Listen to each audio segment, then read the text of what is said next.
Welcome to the Bold Analysis, ladies and gentlemen, and thank you very much for supporting our channel. Today, I want us to look at the words of Martha Karua and the response from Rigathi Gachagua. Today, there was a meeting of Azimio elected leaders in KICC. This is the place where they were putting the red carpet 2 days ago. And I think Kenyans were really treated to showbiz, and people are asking honestly, why was the Azimio team? Why is it that the Azimio team were putting up that center with a lot of glamour, but it was not being utilized? However, we saw that that space was, that media space then got, received the guests of people that had been elected through Azimio la Umoja ticket.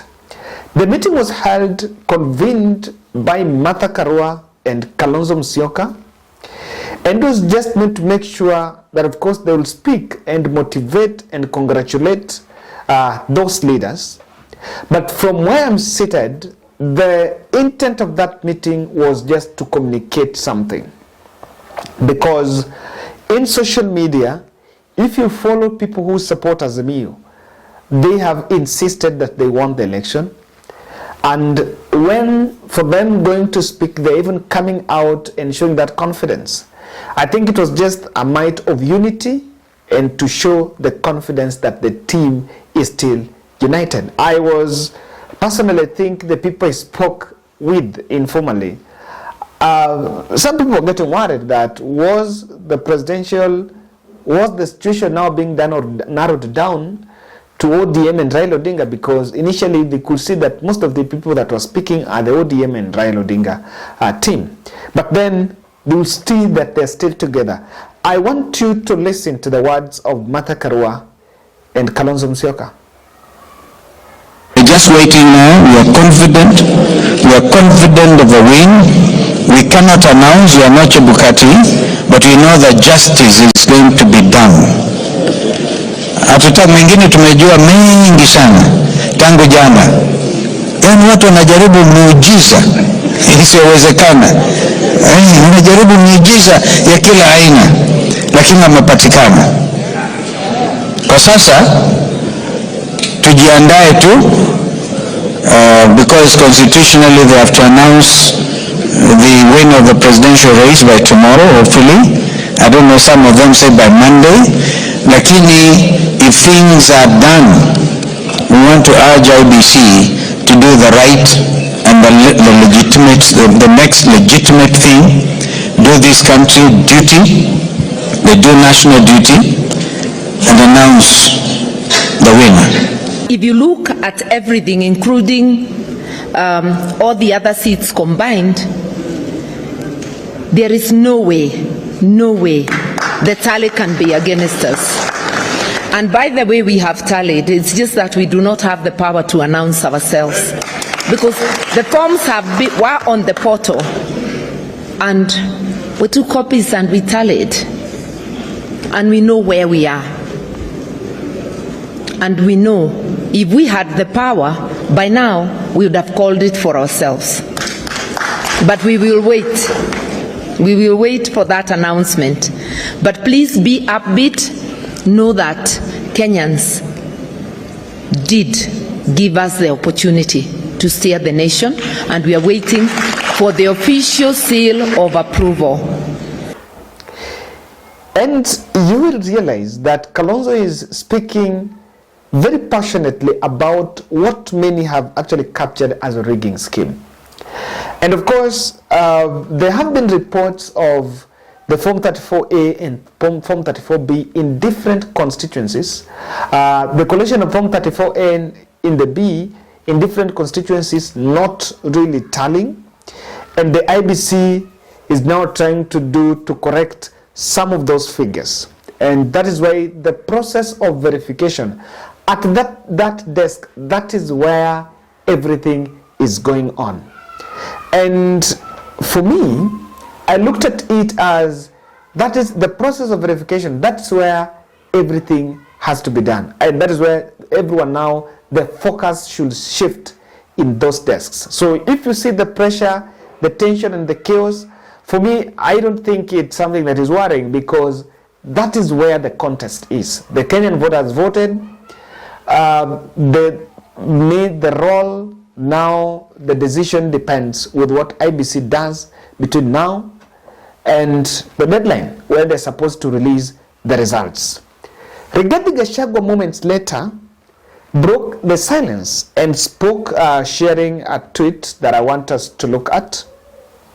And Rigathi Gachagua tried to respond to the assertions by Martha Karua, and just want to capture one of these tweets. You are encouraged to visit the IBC portal and with a simple calculator add the numbers to know the winner, such that the announcement by the National Returning Officer will be a mere formality. Mbele iko sawa. Now you will realize that everyone, both sides, have already made intent that they have won the election. But on the Azimio side, I think they're the ones that have spoken about this for long, and they have been consistent. On day one, when the tallying started at night, when the media was still, Tuesday night, when media was still doing their parallel tallying, the Azimio la Umoja team, and I think the next day, they came out and said they had won the election.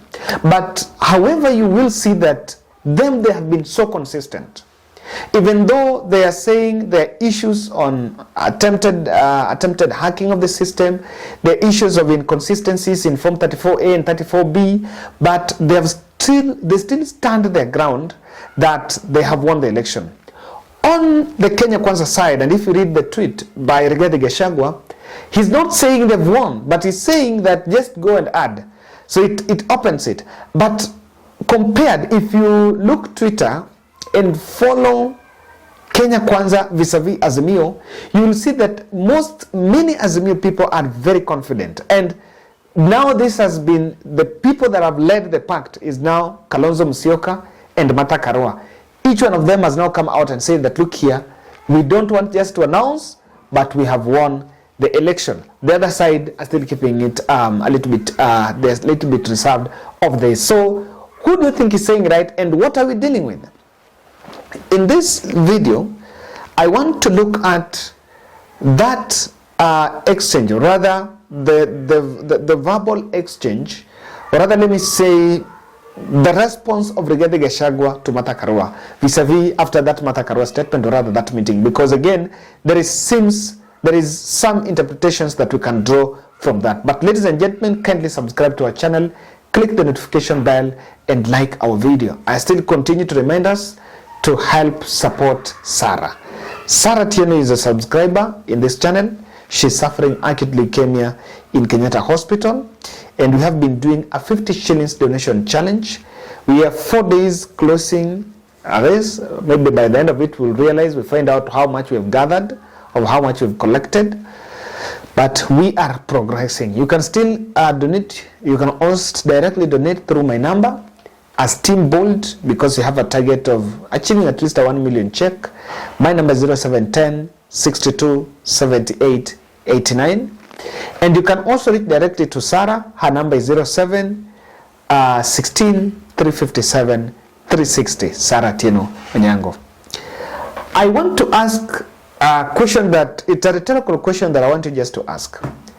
Azimio la Umoja portfolio, the leaders in the ranks in their social media, and have now also come out publicly in press briefings that have been aired in mainstream media, telling their supporters that they have won the election.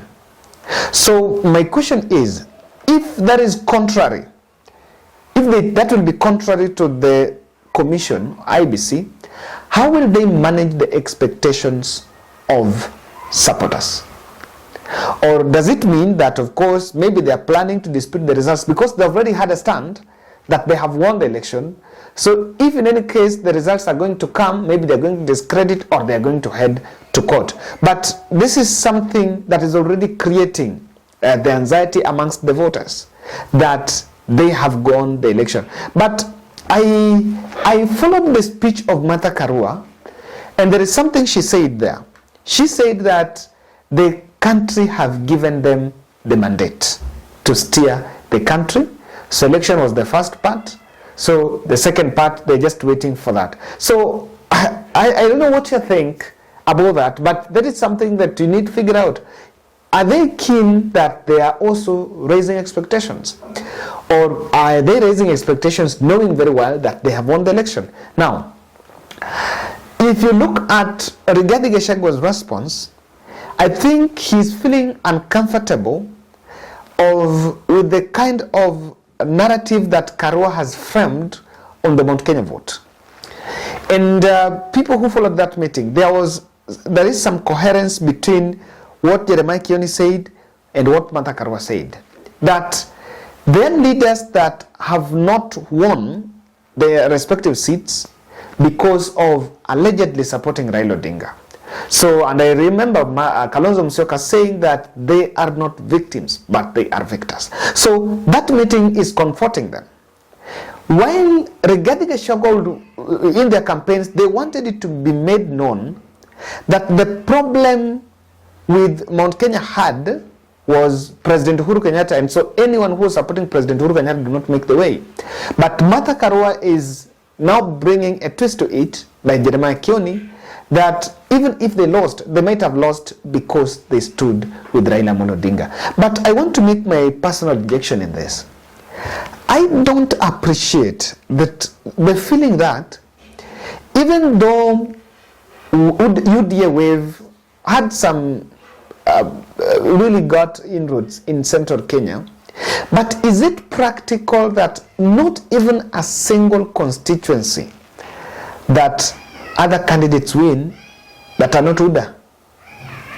Okay, in Mount Kenya, in the whole of Nyeri, the whole of Murang'a, the whole of Kirinyaga, the whole of Laikipia, that no one apart from UDA and UDA allied parties. Of course, that is very skeptical, and someone is saying that in terms of the Mount Kenya vote, something needs to be done. There needs to be a review. It's not even in Migori, there is an ODM wave, but Fatuma won against Pamela Gati, Gati, and she won on an independent ticket.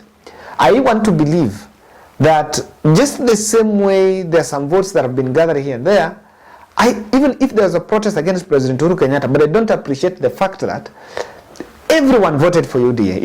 It's a bit impractical, but that's my opinion. Now, Kenya Kwanza are having divided messaging. This is one thing you can see. While other leaders, some of them have come out to say that we are waiting for whatever IBC is doing and we don't want to be drawn into sideshows.